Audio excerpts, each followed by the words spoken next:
वृंदावन से आस्थावाणी की भक्ति प्रस्तुति श्री हरि गणेश जी महाराज के दिव्य संदेश के साथ सनातन ज्ञान, सरल वाणी और महाराज जी का आशीष प्रस्तुत है आस्थावाणी। आध्यात्मिक शांति और ज्ञान की धारा आस्थावाणी पर आपका स्वागत है। महाराज जी के उपदेश और सनातन धर्म का सार प्रतिदिन केवल आस्थावाणी पर।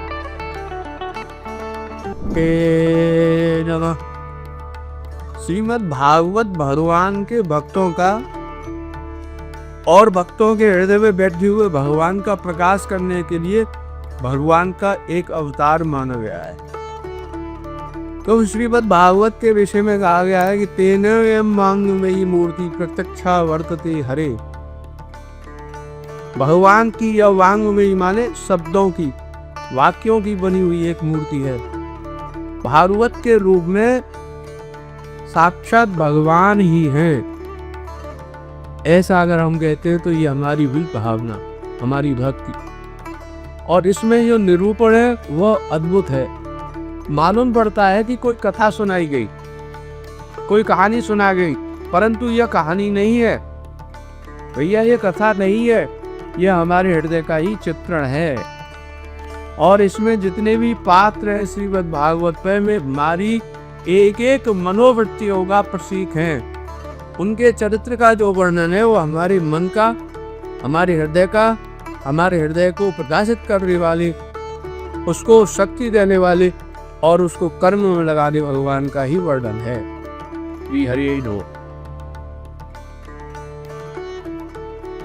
का जो अवतरण हुआ है उसकी एक परंपरा है भैया। देखिए, नारायण माने अंतर्यामी परमेश्वर और ब्रह्मा माने अंतःकरण में आया हुआ परमेश्वर, और उनके पुत्र माने हमारे मन में आया हुआ परमेश्वर, और व्यास माने हमारी वाणी में आया हुआ परमेश्वर, और शुक माने शब्दों में आया हुआ परमेश्वर। यह परमेश्वर का अवतार है। पहले अंतर्यामी के रूप में संपूर्ण विश्व सृष्टि में व्याप्त, ब्रह्मा के रूप में हमारे हृदय में आकर के प्रतिदिन करते हैं, और मन के रूप में संकल्प करते हैं, वाणी के रूप में बोलते हैं, और शब्द के रूप में निकल करके सबके कान में जाते हैं। तो ये श्रीमद् भागवत के अवतरण की परंपरा है। क्या परंपरा है कि पहले अंतर्यामी, फिर ब्रह्मा, फिर नारद, फिर व्यास, उसके बाद शिशु की। बोले श्री शुक्ति जी महाराज की। आता है श्रीमद् भागवत में कि नारद जी जो है शांति की खोज करने के लिए विभिन्न प्रांतों में गए। खोज से अंत तो गत्वा, कहीं शांति न मिली तो शांति को ढूंढने के लिए श्री धाम वृंदावन आए। देखिए, वृंदावन शब्द का संस्कृत में अर्थ होता है जहाँ कोई हिंसक न हो, यहाँ कोई हिंसा की भावना न हो। जैसा कि हम सब जानते हैं, वृंदा माने तुलसी, भगवान की बहुत प्यारी, और वृंदा माने श्री राधा रानी और उनकी दासी।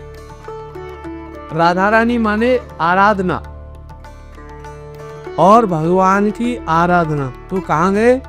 जहाँ भगवान की आराधना नित्य प्रति सर्वथा होती है। उपनिषदों में भी इसकी थोड़ी सी चर्चा है। केनोपनिषद में तद्वरम नाम कहते चर्चा की गई है। भगवान की जो भौतिक उपासना होती है वो भैया वन के रीति होती है। वन के रूप में हमारे जैसे वन में बहुत सारे वृक्ष होते हैं, पेड़ होते हैं, उनकी जाति अलग अलग, फल अलग अलग, उनका रस अलग अलग, उनके गुण अलग अलग, परंतु सबका नाम है एक बल।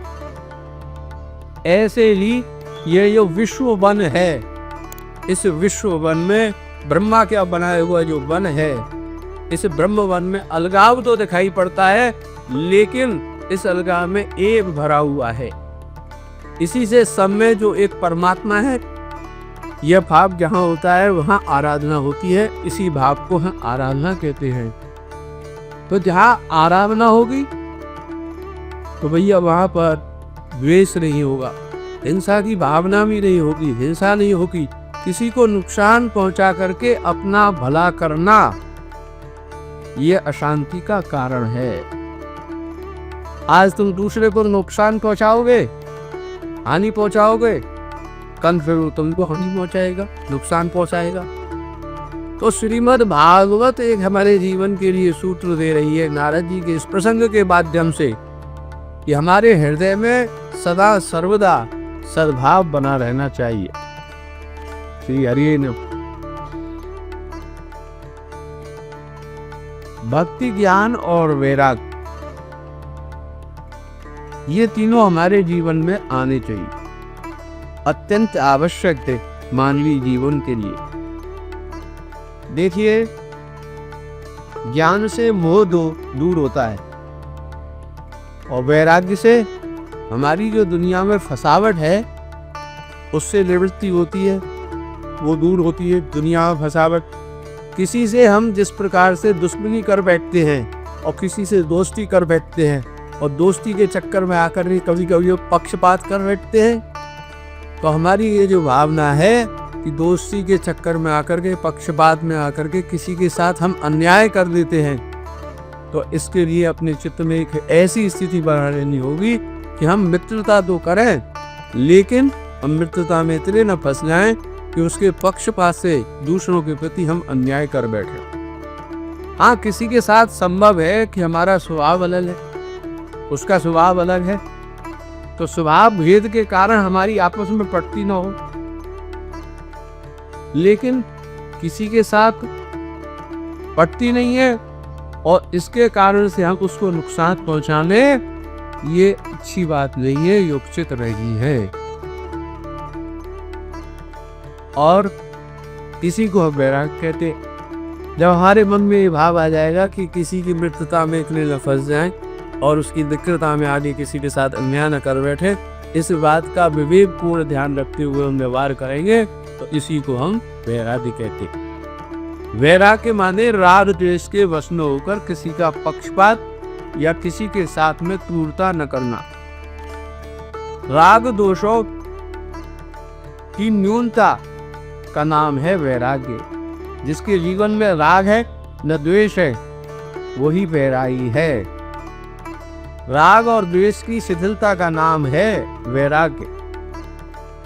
वैराग्य माने नंगे होकर के या कॉपिंग पहन करके, वैराग्य माने जंगल पे चले जाएं, भस्म लगा करके रहने लग जाएं, घर त्याग कर दें, इसका मतलब वैराग्य नहीं होता।